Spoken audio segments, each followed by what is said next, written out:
Welcome to Inside the Outside. I'm Gary Kirk. And I'm Christy Kirk. If you tuned in last time, you may remember that Gary had just gotten into a kayak for the very first time, just days before leaving on a 160-mile kayaking trip. Well, he survived, he lived to tell the tale, and we're going to talk about that today on Inside the Outside.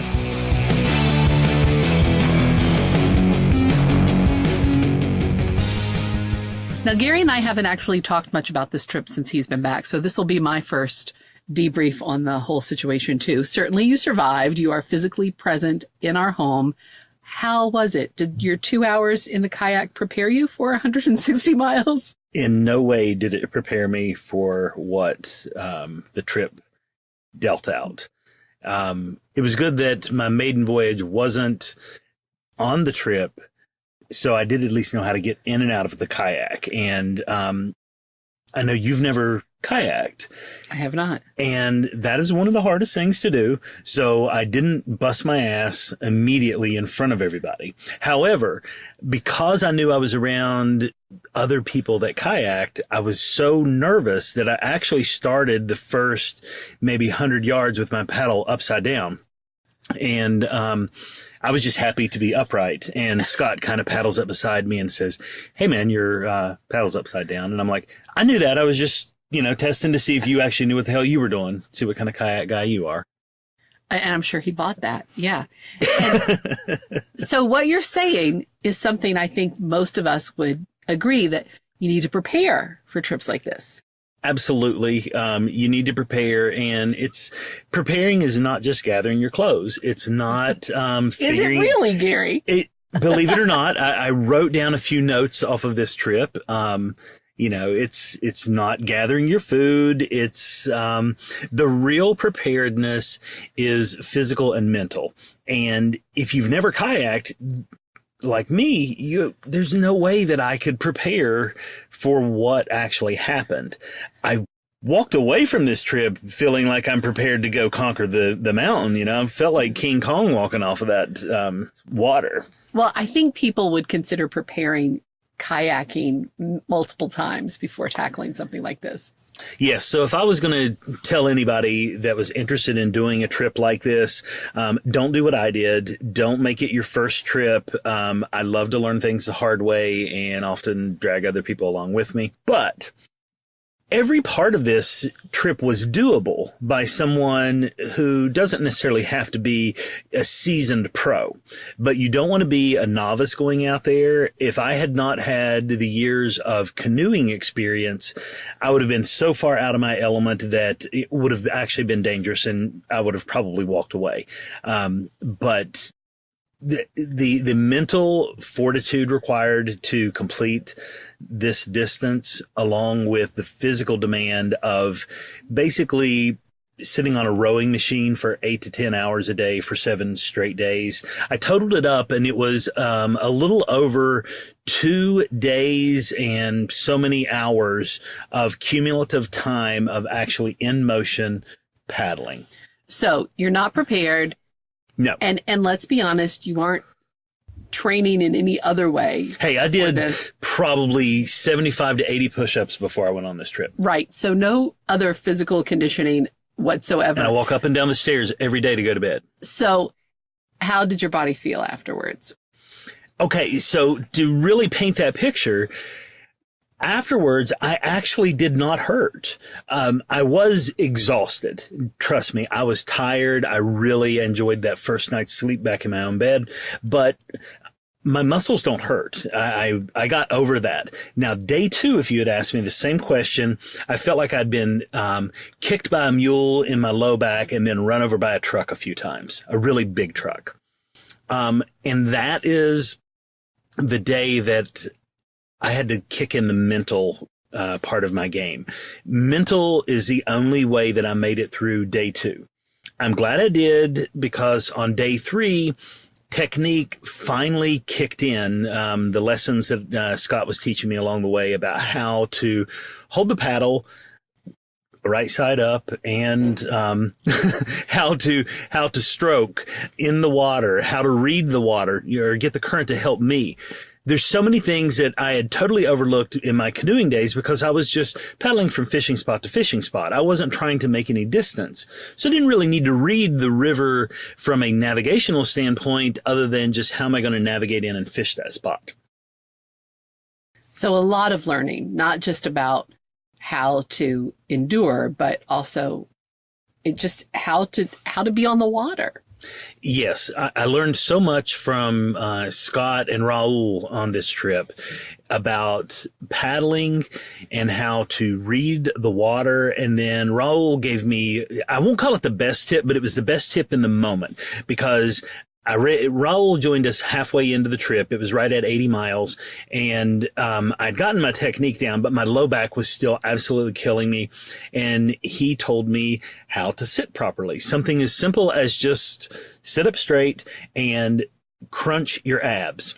If you stay in this perpetual crunch mode, sitting perfectly straight up and down, it relieved all the pain on my low back. Now, my abs couldn't hold it for that long because they're more table abs than they are kayaking abs. I had to, slouch from time to time, but learning how to have good posture along with good technique, all of a sudden my back problems went away.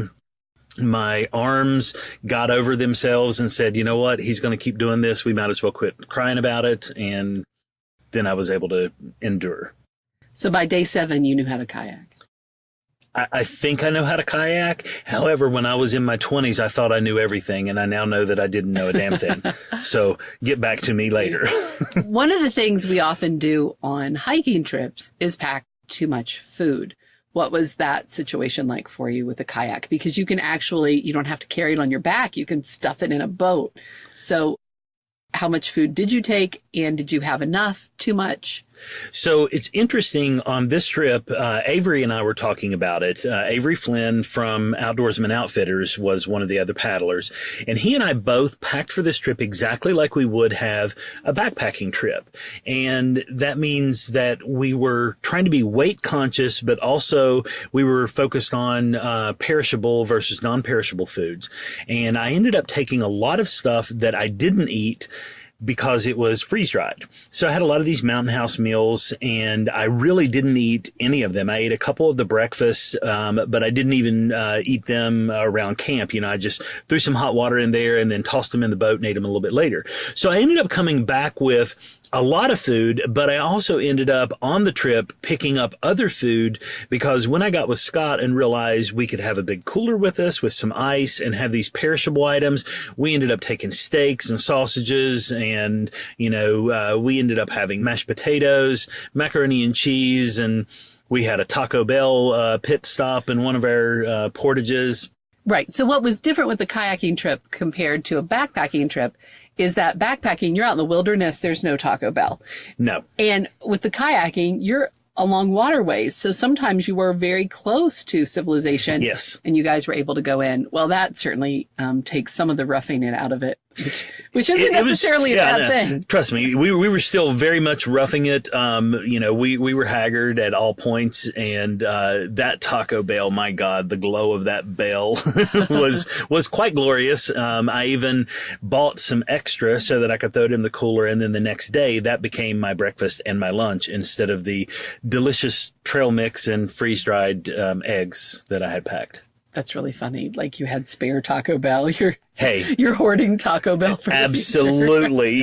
This was like 4 or 5 days in when we hit the Taco Bell, and it's no, I'm stocking up here. But that food doesn't really hold up well. Don't Day care. 2. Tasted really good.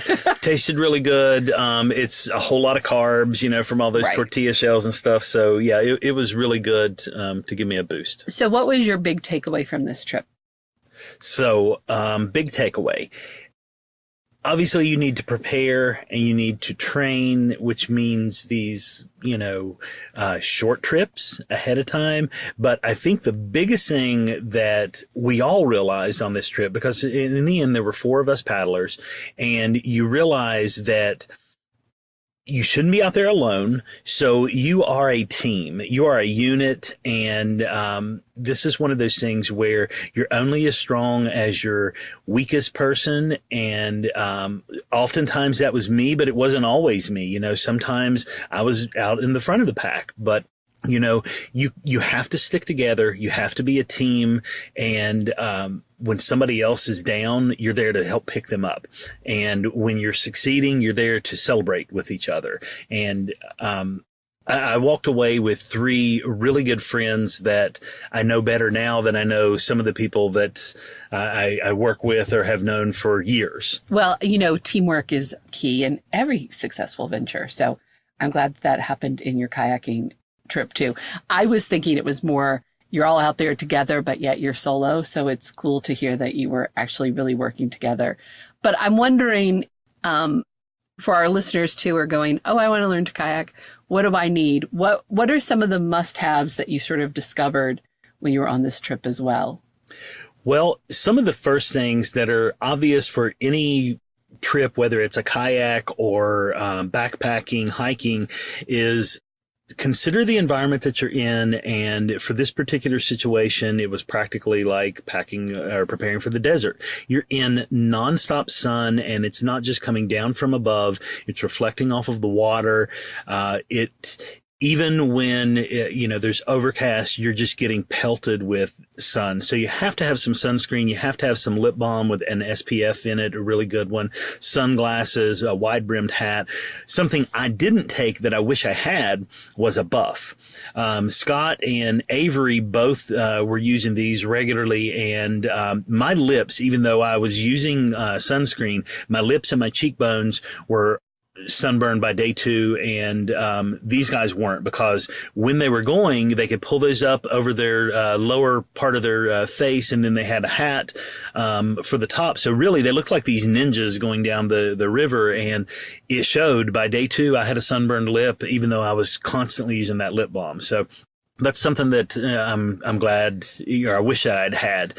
I will have next time. Yeah, I would have to be in like long sleeves and completely covered. So on this trip, I had to wear long sleeves the whole time.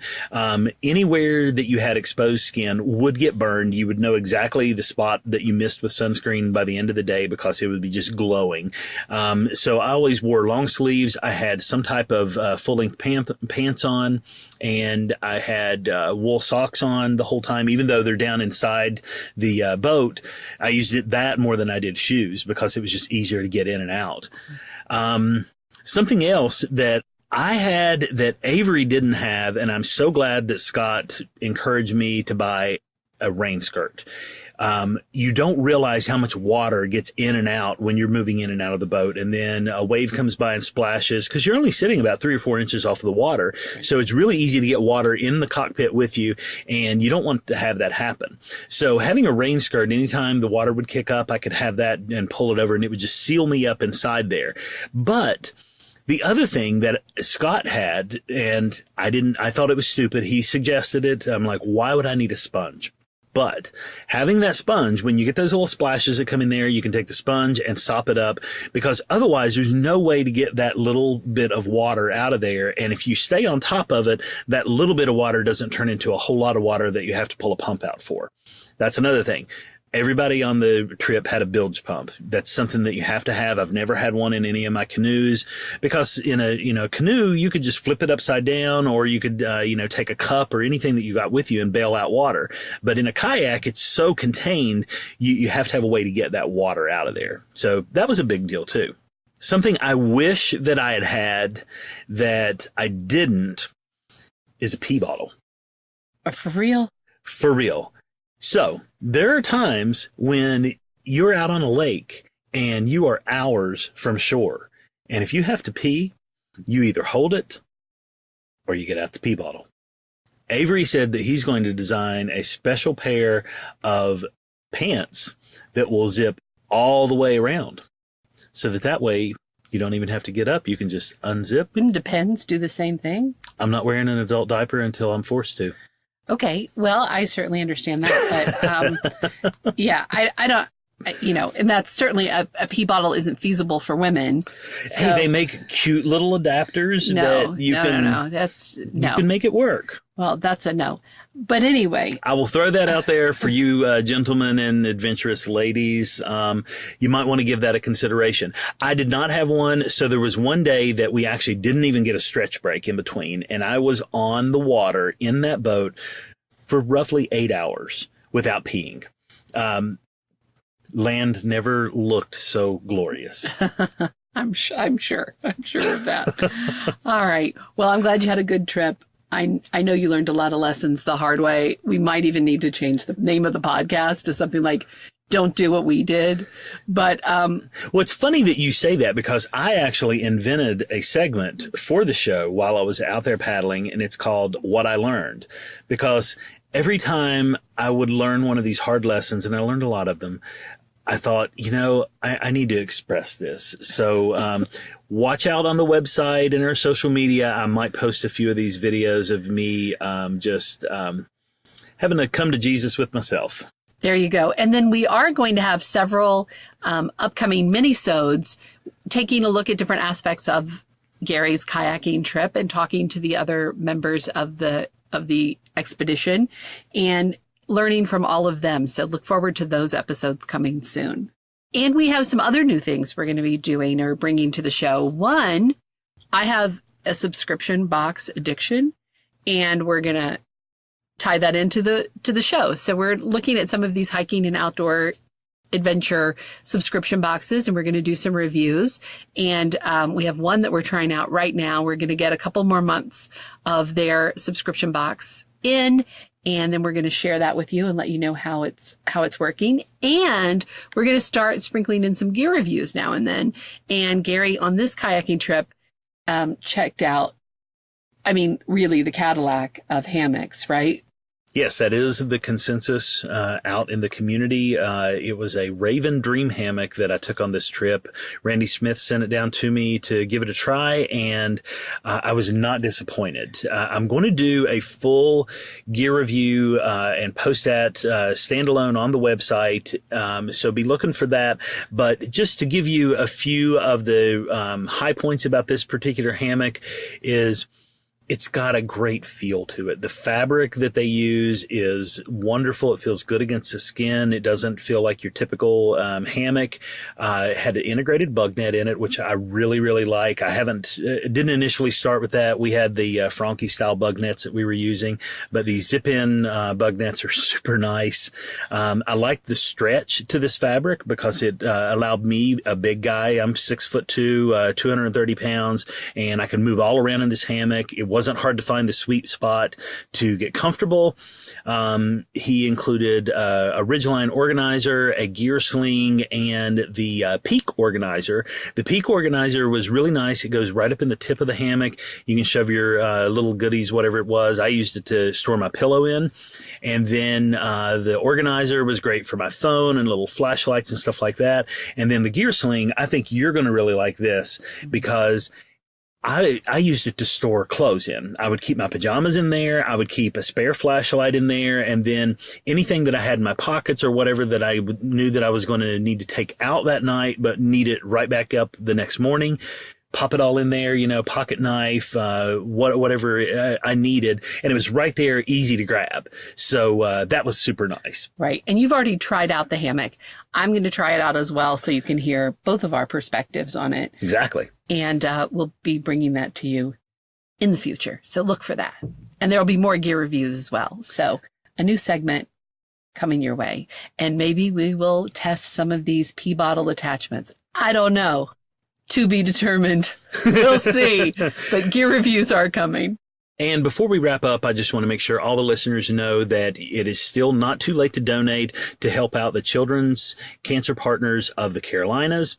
They will continue to take donations. All you have to do is text paddle for kids to 41444. That's the word paddle in all caps and the number 4, followed by the word kids in all caps to 41444. We'll include that information in the show notes. Every dime that you donate is greatly appreciated, and 100% of the money raised goes directly to the Children's Cancer Partners of the Carolinas.